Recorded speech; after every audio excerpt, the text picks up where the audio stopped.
All right, welcome back. Now we're just going to head over and go through some of the advice I give on getting mortgages and what the different types of them and what are the best ones for you.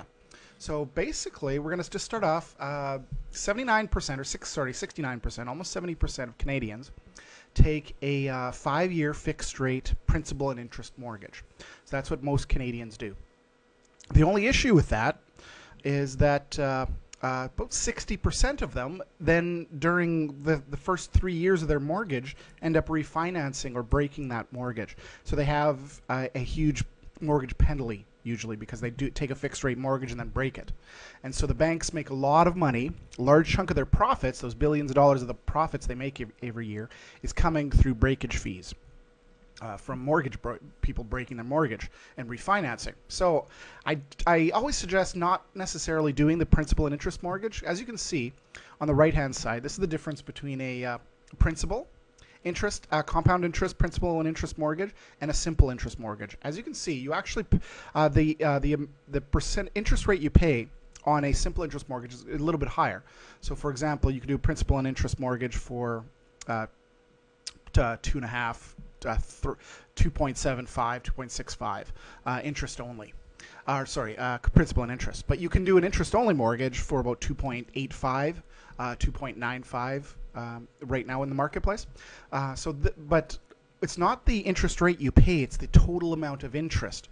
So as you can see with a principal and interest mortgage, it actually compounds. So you pay more and more and more and more and more and more and more. Whereas a simple interest mortgage, it's totally in your control. You can pay as much as you want. You can pay as little or as much as you want, as long as you just pay at least interest, the interest-only portion, and then you can pay above and beyond that as much as you want. So as you can see over a number of years, it saves you huge amounts of money. So let's go over here to the other side, the left-hand side here. This is a very simple all-in-one program. A couple of banks offer them. Basically, what the average person does is they have their student loan, they have their car payment, they have their credit cards, they have their bank bills, they have their cards all over the place, and they have bills and bills and bills everywhere. So car payments at 14%, credit cards at 12%. So what I suggest is instead of having all these bills all over the place and multiple different sources of income and everything, what you do is take all your income, roll it up into one payment, and then pay it against your mortgage. And then take all your outstanding bills and then roll it up into your mortgage as well.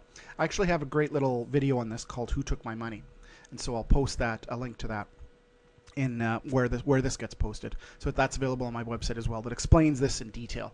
But basically, what you're going to be doing is you take your income here, roll it all into here, and then pay off all your bills. And so everything gets rolled into a simple interest readvanceable line of credit mortgage at about.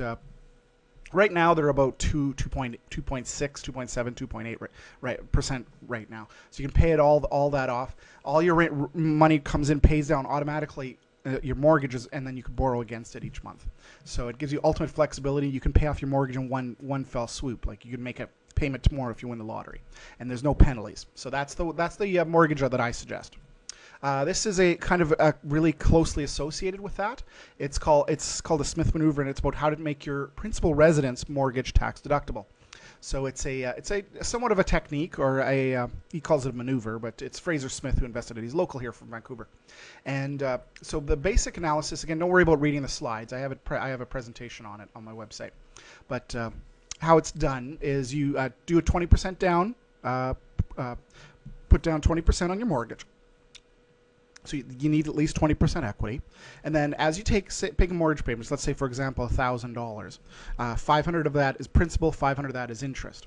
As you pay down the $1,000, if it's a readvanceable line of credit mortgage, you can take back the $500 that you paid in principal. You can borrow that back. So the reason you would do that is you borrow that, and then you make a loan note, or you do purchase investments with it. So the borrowing on that, the interest you pay is tax deductible. So when you get your tax deduction back at the end of the year for the borrowing that interest out, you roll that in and pay down your mortgage with it. So basically how it works off is you can pay your mortgage right here. You can pay your mortgage off 4.5 years earlier than you would otherwise. So it's a great little strategy. There's more information on my website on it. But yes, if you have a principal residence and you're not already taking advantage, this is the very first step you do automatically, is set yourself up as a principal and interest mortgage. Or a readvanceable line of credit mortgage, simple interest. Next step, as you got your mortgage in place, got your agent, you found a nice place, let's take a look. So we're going to define your home criteria, what you want, value, needs, and wants.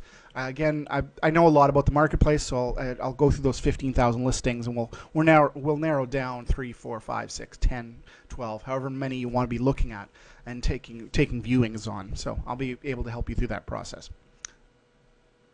When viewing a home, what you consider and what your agent considers are a little bit different. You'll look for layout, space, sense of value, convenience to location, work and schools. People, very valuable schools, and features and amenities. What we're going to be looking for as agents, how the home compares in size, layout, and value to other homes in the area. So we'll go over that in a sec, how to establish market value, as well as maintenance and structural concerns, so we don't fall in love with properties.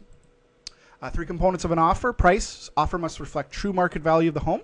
And a buyer is going to have a very different view of what the market value is than a seller is. So it's our jobs as agents to put the two together. And again, do not work just with the listing agent, because they're there to get the best price for the seller. So you ask them, hey, is this a good price? And they say, yes, absolutely. We'll go over that in a sec. Terms, 6 basic categories address timing and financial considerations. And then contingencies. These are often referred to as conditions. So this allows you to opt out of a deal if there's a problem. Like if there's a crack in the foundation, we have an home inspection clause. So that protects you. And then your down payment deposit is refundable. Always running through an agent, properly putting the offer together for you. So what's a fair price? Let's take a look at a pricing scenario next. So this is how appraisers and real estate agents establish market value for a property. So this is how we do it, and this is the process. So basically, this is a sample property on the right here, 345 Cardinal. It's a quiet neighborhood built in the 60s. Most homes are 3 bedrooms, range from between 1,500 and 1,700 square feet. So this is one sample. Sold, again, we look at sold comparables, not properties listed for sale. These are sold comparables. So 123 Eagle Pass, 3 bedrooms, 1.5 bath, 1,500 square feet, 1,550. This one's sold for $90 a square foot, $139,000. This one's 231 Robin Lane, 3 bedrooms, 2.5 baths, 1,700 square feet, sold for $102 a square foot, $175,000. This one's the one we're looking at, 3 bedrooms, so right same as everything. 2 baths, right in the middle, and about 1,600 square feet, so right in the middle of the two. So we take a look at these two, average it out. We make an offer for $95 a square foot, or $157. So the seller can accept that if they view it as a reasonable offer, or they can re-ask for $150.59. We can settle on that. So you still get a discount off of the list price, and this is how pricing is established. That's how market value. It's based on sold comparables, not listed comparables. So properties, again, usually sell for between plus or minus 8 to 12% of the tax assessed value. So if it's tax assessed to $400,000, it'll sell for between roughly about $450 and $450 and $350. So sellers usually think their properties are worth 10% more than the actual market or final sales price. This is totally true. I find this quite often. This is why you have to be careful of just if you're only just working with a listing realtor, then they may not have your interests in mind. Proper negotiation around the price spread and not overpaying, as I said. And terms and conditions definitely matter when you want to create a good deal, especially using seller financing or the other creative techniques. So perform some due diligence. Make sure you do a proper full property inspection. Exposes any structural or hidden issues. And make sure there's homeowner insurance policy. It protects against loss or damages. So worst case scenario, it floods or it burns down or something out of your control. Again, it just gets replaced. So insurance is great. It's worth every single penny. So in your inspection, it's the major issues that really matter. Again, you're going to be buying a used house, so it'll have some wear and tear issues with it. So you just have to accept that. Or if you don't want this, buy a new house. So cracks and crumbling, look for these things: cracks and crumbling foundation, cracks inside the house, over the windows, water stains, full faded or worn shingles, mold. So it's not the end of the world. These are all fixable issues. Well, the foundation may be a little bit of an issue, but the rest are quite easily fixed. And even the foundation you can fix too. So, but basically what happens is you bring in, the inspector says a couple of issues. So then you bring in a contractor, or 2 or 3. And you have them come in, go through with their checklist, and they give you a quote to repair everything. And they repair it at their full list price. So they have what's called a discounted rate and then a full retail rate. So you get them to charge, or you get them to quote out at the full retail rate. And then you give it to me as the buying agent, and I go and present that to the seller and say, I'm sorry, there's $20,000, $30,000, $40,000 of repairs needed. I guess we're going to have to renegotiate the price. I guess we're going to have to get a discount, or we're going to have to walk away. And then so the seller gives us opportunity to negotiate with the seller. So that's how problems with issues, with inspection issues, get solved. Actually, quite easy. So closing. Pre-closing responsibilities include making sure the appraisal is done if the bank requests it, a survey for the land, a title search, and title insurance. So make sure you keep yourself mortgage worthy. I always tell the story of one of the person buying one of our investment properties. He was a mortgage broker, and he made really solid, great income. But the issue was about 2 weeks prior to closing, he went out and leased a brand new Lexus for $950 a month. Well, it was a really nice Lexus, and I was congratulating him on that, but it killed his TDS, or his gross debt service ratio, for the purchase. So he still squeaked through and managed to purchase the property. But yeah, don't do that. So when you're getting to buy something, just make sure you keep your job. You don't go out and do anything crazy. So do a final walkthrough of the home. Make sure you're content.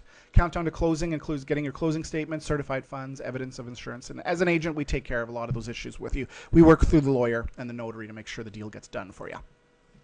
So protect your investment. 2 keys to good home habits. Make sure it's clean and properly insured. So perform routine maintenance on your home systems or your investment property systems, depending on their age and style.